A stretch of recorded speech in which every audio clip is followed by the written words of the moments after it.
Hey there, Hofstra fans. Welcome to this week's edition of the WB Mason Coaches Report right here on GoHofstra.com. I'm Mike Sullivan, joined as always this week by head coach of the Hofstra men's lacrosse program, Seth Tierney. Coach, how's everything going? Thanks, Mike. How you doing? Coming off a 2-win week, a big one in overtime against number 6 Cornell this past Saturday. You began the week with a Tuesday night victory against Marist, 15-10. Just take me through the two games. Your team now 9-3 on the season. What do you see from the guys? Yeah, Marist feels so far, a long time ago already, and but I was certainly happy with the effort there. We knew that they have firepower. They're very well coached.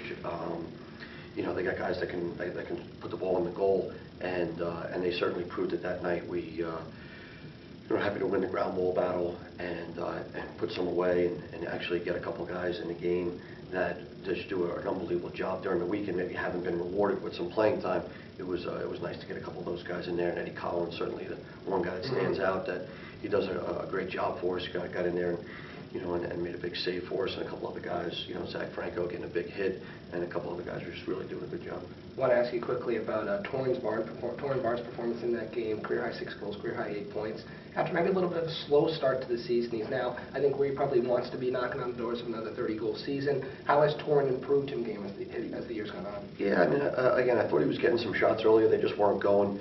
Torrin, he just found himself in this role, and he's done a good job with it. He knows that there may not be some opportunities in certain games, and if that's the case, that means they're not coming off of him, and someone else should be getting some opportunities. So he understands his role. He's got to put the ball on the goal when he gets those opportunities. He had an opportunity, I think the first offensive play of the game against Cornell, right inside. The guy made a great save on him. But yeah, you're certainly proud of him. Anytime a senior can have a great senior year, we're far from over here. So we're enjoying watching him play right now. Now let's get right to the matchup on Saturday. Just bedlam at the end of the game after Mike Malave's game winner. Let's get right to the end, that final possession. After Lance makes the big play to get you possession back. Take me through the final possession and what you see from Mike when he scored. Yeah, we called a timeout. We went back to just an offensive set that this is what we thought we should run, and we didn't really get it out of it. That's a pretty good defensive team that we wanted, but there was some spacing involved, and Michael ended up getting the ball after being reversed a little bit. Michael ended up getting the ball, and he did a great job of dodging and reading the situation and then getting underneath and almost re-dodging. So, the term is fake sliding. So they slid to him and then they got back, and as they were getting back, he decided to re-dodge. He got underneath and he threw in a really nice bounce shot, to be honest with you. I was kind of blocked a little bit. I saw the net move, and obviously you hear the celebration beginning.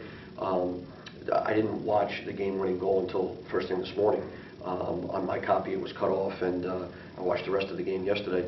But just great job by Michael having the courage and the will to get to the goal. Listen, they've got really good personnel on defense, and Jordan Stevens did a wonderful job on Sam all day, and Sam walks away with probably the biggest goal there, the game-tying goal, and a couple of big-time assists. Take me through that game-tying goal as well. It looked like on that shot he had minimal room to get that past Stevens into the cage, and he was able to do so and able to put it in. Was he able to go one-on-one against him and get the goal? I think it was just, Sam wasn't having it any longer, and I think he was held maybe goalless up until that point. He had a couple of man-up assists, and there's a calmness when Sam has the ball on his stick. He just has that the ability of, all right, he's going to do good things with it. And I guess it was a little over a minute left, and after Cahoon tied it or brought it within one, and then Sam, he wasn't going to be denied at least a shot. And normally Sam shoots for the upper corners, and we talked about him spraying it a little bit, and he dropped in a high bouncer. Now take me through the beginning parts of the game, especially in the second quarter when they're up 4-2, I believe. Then they didn't score for a little over 20 minutes defensively. How were you able to contain them in that stretch, and specifically Ryan Riley's play on Connor Busick? Yeah, well, the first part of your question is we had the ball a lot in that point in time. I thought that was a decent run at the face-off X, a decent run at they got us in the ground ball stat, which we're not really thrilled about, but because we know they're a ground ball team. And we just went on a pretty good run. Man Up got us the spark. I think maybe our first 3 goals were on Man Up, and at one point in time, and maybe one was right after Man Up. So we could have almost had 4 goals of Man Up in the first half. I don't think there was any man-ups in the second half there. But putting the ball in the goal, running the offenses correctly, being efficient with the ball when you have it on the offensive end. We didn't do that in the beginning part of the game, and we got to make sure that that's part of our game plan. As far as Ryan Riley goes, the kid Busic's a player. He's on the Tewaaraton list for a reason. He's a big, strong athlete that has the confidence to shoot it from everywhere. And Ryan and company shared him, and we got to be able to get out to his gloves. I think he had an assist in the game, but to hold him off the board, that was a huge spot for us. What about the ability as well to sort of absorb the run they had in the fourth quarter, to get 5 in a 5-minute span and take the lead? After that happened, your ability to come back, what does that say about the resiliency? Yeah, there's going to be a lot of conversation today, as we cut this one loose, that game could have gone either way. And, it went our way because we made it go our way with not goals, but with plays like Lance checking the ball out of bounds in overtime. Like Sam diving to the sideline at the midfield to end a man-up possession, to gain possession, to be the closest to the ball when it goes out of bounds. Those plays were huge, and those were Hofstra plays. There was a point in time where I wanted to call a timeout. I was hesitant to. It's easier said than done now, but they had some pipes. They had some great looks at the goal, and Chris Selva came up big on a couple, and the pipe came up big on a couple, and then we cashed in on a couple of hours.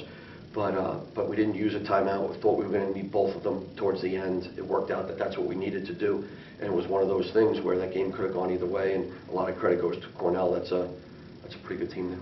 And finally, I want to get back to that man-up unit. And did you work on anything in practice this week to change things up? And if so, in moving forward, why was that unit successful on Saturday? A couple weeks ago, Coach Brazel, who runs the man-up in the offense, we just thought that the man-up, it wasn't as sharp as it needed to be. So we had literally thrown the whole game plan away, and this was after a bunch of weeks into the season. And we just put in some new stuff. And we talked about it in the office, and the first game out after putting that new man up in was 0 for 3. But we got some really good looks, and we stayed the course. And then ever since then, I don't know what our percentage is, but it's gotten much better. And guys are playing loose. I think they're more comfortable with it. And each week we're putting in a couple different looks just to keep everybody on their toes. And we obviously have to change some things up this week for Massachusetts. But certainly this was one game. I think they were 1 for 3 man up, and we were 3 for 4 with scoring on that fourth opportunity right after the penalty expired. Those things have to happen in order to beat good teams like Cornell. Let's get to this week. UMass coming up, a game that every CAA game is big, but it seems when Hofstra and UMass get together, there's maybe just a little bit extra between these two programs. And with a victory, you lock up that 1 seed in the tournament, and you'll get to host 1 and maybe 2 games. So talk about what's coming up this week with the matchup against UMass. Yeah, again, there's the hype of it is for the fans. Certainly the teams, the guys on the team know each other. They play summer league against each other. We recruit against them. We've got an awful lot of respect for their team. Greg Kneller is a guy that I look up to, and what a career he's had up at UMass. So we understand the Hofstra UMass thing, but again, the whistle's going to blow, and the lacrosse game is going to break out, and we got to be focused. We got to have great energy. We got to be prepared. And we just got to play our game. We got to have great lacrosse IQ. So, with that being said, yeah, there's going to be some focus because of Hofstra UMass, and it's become one of those rivalries. You can throw away all the stat books. You can throw away the winner is unpredictable during the week. Everybody will have their say, but we got to go out there. We got to go up there and earn a victory. And up there, we haven't been up there in a while, but we got to have a positive week of practice. Finally, Coach, what do you have to improve on after this week to work on this week in practice and get your sixth straight win against UMass on Saturday? Yeah, they need to. We've got to be better off the ground. We got to understand that their face-off game is pretty good. Their goalie is very good. Offensively, they've got some players that get to the goal. They dodge hard, and we got to be able to stop that. And it's going to be more than one guy's task. We need Chris Sullivan to play well. We need Chris Clark to step up, and we need to be efficient on offense. So it sounds like an awful lot when you ask for one thing. I just keep rattling them off, but it's just not going to be one thing versus a team like UMass. The Hofstra Pride men's lacrosse team gets back in action on the road Saturday night against UMass for head coach Seth Tierney. I'm Mike Sullivan. Thanks for tuning in to the W. Mason Coaches Report.